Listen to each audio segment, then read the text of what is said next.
All hail Biafra. This is Biafra Liberation Army Network coming to you again. Please do subscribe, like, share, and comment. Njoko, yes, this is coming from him straight. He says here, breaking.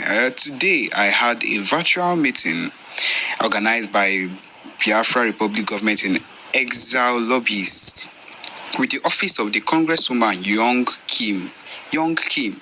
We had a fruitful discussion with the Congresswoman's team about the importance of Biafran independence, accomplishments of the Biafra government, BLGIE, of course, issues pertaining to the Nigerian terrorist government and regional dynamics. We also discussed the Finland Convention. We have been informed by most of the U.S. officials that we have met thus far that the Biafra Republic Government in Exile is the very first organization to be raising the Biafra issue at a high level with the United States government. This demonstrates the historic nature of our lobbying efforts. We look forward to continued engagement with the U.S. Congress and other influential stakeholders. Yes, of course, this is just making it known to each and every one of us about how far that we are going, how far that the Prime Minister is going concerning the movement. Yes, meeting with this particular woman is a very big step forward towards getting what we want. And of course, what we want is nothing but the Biafra independence. And that is what is fully needed at this point. We know how hard we've worked for it. We know how hard how far we've come. And the only thing we can do is to keep putting more effort. The Prime Minister Eba is doing more than we thought could even happen. And even with the zoo government using propaganda to try to stain the name of the PM, as we all know, is not working out. Talking about also the extradition of the Prime Minister, as we all know that these are the things they are trying to put in place to try to bring down the Biafra independence, to try to bring down Biafra freedom. But I am here to let you know that none of that is going to work, as everything that we've actually put in place is going to work out. At the same time, we have on our side that the Biafra self-referendum voting today is still taking place at the moment, and the record is groundbreaking in one unit. And even as at now, there is a video of a woman that is making every single person understand that this particular movement is a do or die affair at this point. As you already know, that the team at this particular point, or the motto, is freedom or die, and that is what we are aiming for. The IPOB Nigerian criminals, they are trying to actually also use the name of PM to seek asylum in some European countries, claiming that PM is one of the IPOB Nigeria, because they know that this is the only name ringing bell globally about Biafra. One of the European countries has contacted Biafra government, and they will expose the lives of these people. You see, this is just one of the things that this is coming straight from Simon Ewa, yes, himself. And that is exactly the comments he made. And of course, we know how far the PM has gone. And so this particular thing that I just read out now about people using his name to want to seek asylum is something that can actually take place. Because of course, we know how far the PM has come. Again, he says that they attack me on social media and then use my name to seek asylum in the name of Biafra.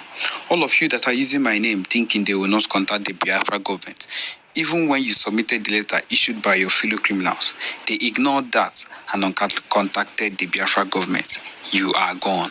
And people, I feel like it is back to back on these people, because they have not come, they have not understood the real reason why PM has decided to go on this trail of affecting lives, of making sure that we gain our freedom. I don't think that they have come to that complete understanding. Until they get to that point, then they will get to understand that everything that we are doing is not going to end up in vain. Everything that we've decided to do for ourselves, freedom of our people, for the people that have been killed innocently. We are not going to let it end up in vain, because that is what it is at this particular point. Okay, the next news that we have right here is that the security operatives discovered bodies of 6 policemen killed by Fulani headsmen, 15 others missing. This is not a joke.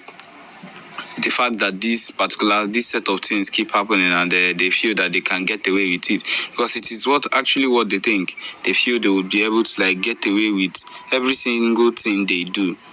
Is very outrageous. Now they are suffering for the consequences. They are suffering for the consequences of the things that are happening to them.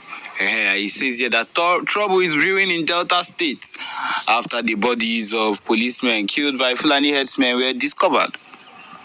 A collaborative effort between security forces and local vigilantes resulted in the retrieval of deceased police officers' bodies belonging to the IRC Abuja PMF 51 Ogara and Anti-Kidnapping Squad Asaba. So these are the set of people that their bodies were found recently that were killed by Fulani headsmen. And they are still keeping these people in their stead. They are still keeping this set of people in their stead. And that is why we can never allow them to encroach into our own land. They have already encroached. They have started entering.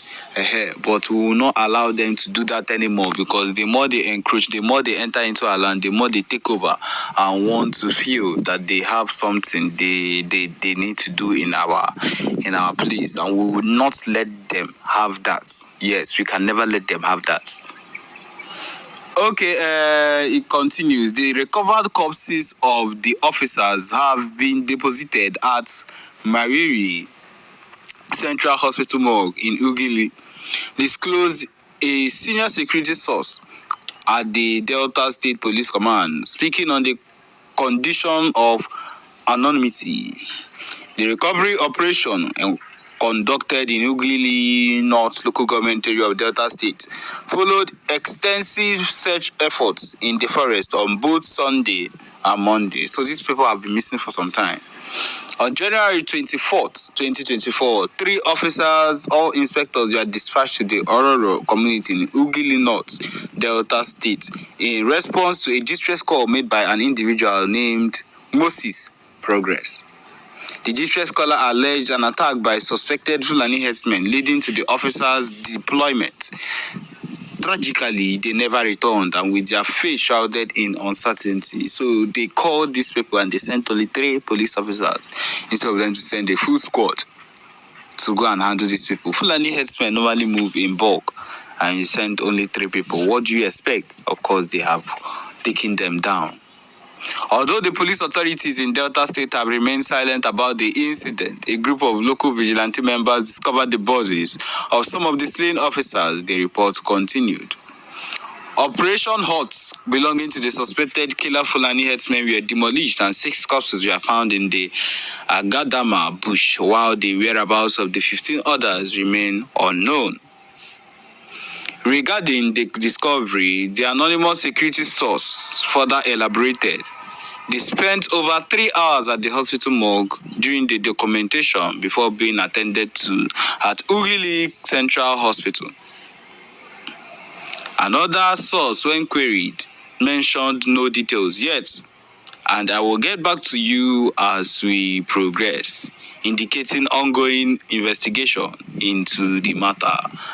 My people, this is what it is, and this is what things would always end up to be, so far as it concerns the Fulani headsmen being allowed to encroach, because these Fulani headsmen, they are trouble. They are full-time trouble. And the earlier we get to find out that these people do not have a place with us, and they can never have a place with us in the southeast, I don't care about wherever they are, in Abuja or wherever, those people, they can allow them encroach into their land. But in our own land, Abia State, Imo State, Ebonyi State, Enugu State, and the rest, we are not allowed to let them in. We cannot let them in. If not, we risk losing lives of maybe innocent farmers, innocent people that are around. And that is the reason we must avoid anything that will allow us calm down when we see them encroaching or entering into our land. We cannot do that. We cannot let them do that. And so because of that, we will always be at alert to make sure that they do not encroach into our land to do things that are not that to do things that would cause mayhem or trouble in our society or in our community. And yes, we've